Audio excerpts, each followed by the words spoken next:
15 février 2017. Nous avons programmé un vol de Tournon-Albertville en Savoie vers la Suisse et l'Oberland bernois, terre de sommets prestigieux tels que l'Eiger ou la Jungfrau. Une diagonale franco-suisse presque rectiligne en taquinant les plus hauts sommets des Alpes et forcément leurs vallées et leurs glaciers. Une météo paisible et une belle lumière, rien de tel pour voguer au-dessus des montagnes, les côtoyant par toutes leurs faces, sans oublier les sommets. La contemplation par écran interposé, c'est déjà l'émerveillement, mais en vol, tous nos sens sont en émoi. Sensation d'apesanteur dans ce flux aujourd'hui laminaire. Sensation d'intimité avec ces géants terrestres dont nous sommes si proches. Sensation de participer aux résultats des grands mouvements de la croûte terrestre qui ont produit ces merveilles.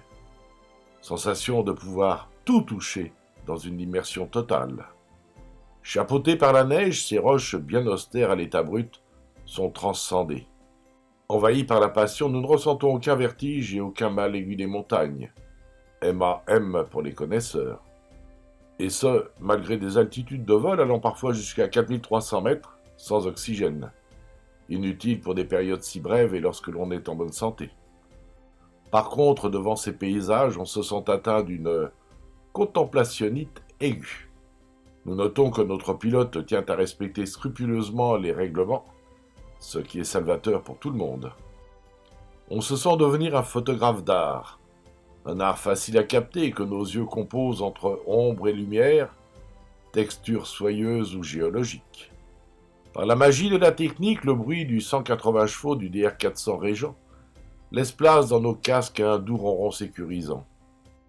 En route, un contrôleur nous voyant dessiner sur son radar de jolies arabesques s'inquiéta, pour notre bien, de savoir si nous avions besoin d'aide. En fait, Pierre-Philippe, notre pilote aux multiples qualifications, dont montagne et instructeur, connaît bien ces lieux par avion, mais aussi lors de ses excursions sportives au plus près de la neige. Forcément, à ski, ça laisse du temps pour se repérer. Sensation d'intimité, disions-nous, et cette sensation provient du fait qu'on s'approche au plus près des montagnes. Comme le savent tous les pilotes, notamment ceux de planeurs en vol à voile, la portance est meilleure sur les flancs plus chauds des montagnes qui génèrent alors des ascendances. L'impression de proximité est saisissante.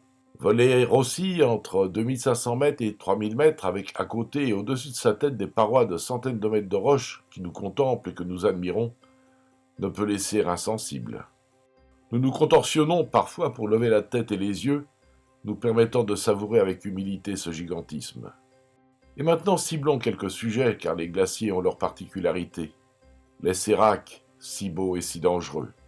Ces blocs de glace de grande taille se produisent lors d'une rupture plus ou moins brutale de la pente de roches sous-jacentes.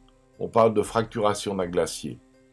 Une zone de sérac est généralement une partie difficile pour les alpinistes sur un glacier, voire particulièrement dangereuse pour eux, mais aussi pour les villages en dessous, lors d'une chute de sérac. Les blocs de glace se fracturent en blocs plus petits et une partie de la glace peut fondre, provoquant des coulées torrentielles. Les chutes de sérac se produisent jours et nuits, alors que les avalanches se produisent surtout de jour lors des variations de température ou lorsqu'une plaque à vent cède. Pour les séracs, ce sont surtout les lois de la mécanique qui interviennent sur ces masses énormes.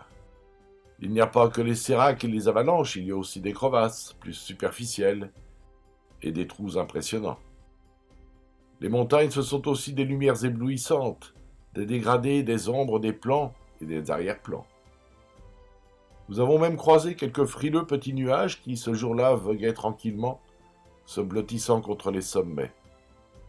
Par contre, parfois ou souvent, la neige des sommets se trouve pulvérisée par des vents violents. Les montagnes donnent la sensation de transiter les unes par rapport aux autres. Des infrastructures humaines visibles peuvent être à visée touristique, sportive, ludique, technique. On y voit des aménagements dédiés aussi aux alpinistes et aux scientifiques avec ce qu'il faut pour les accueillir.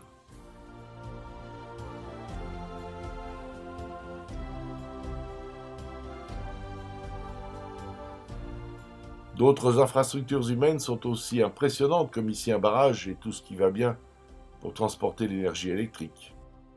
On peut considérer que cela dénature le paysage, certes, Mais puisque les choix énergétiques sont limités, il nous reste à faire travailler notre imagination et y voir, ici, de grands bonshommes impassibles. Ces vues d'en haut complètent aussi nos inquiétudes appréciées d'en bas, en constatant tristement le recul des glaciers dû au réchauffement terrestre. Notre imagination nous joue aussi des tours et depuis toujours on y a vu des dents, des doigts, des personnages plus ou moins fantasmagoriques, permanents ou fugaces. L'anthropomorphisme se rappelle à nous. Nos 2h17 de vol s'achèvent, les nuages reprennent position, mais ça c'était prévu, car un vol montagne ne s'improvise pas. Continuons de rêver et vivement le prochain vol avec une scène de théâtre qui sera encore bien différente.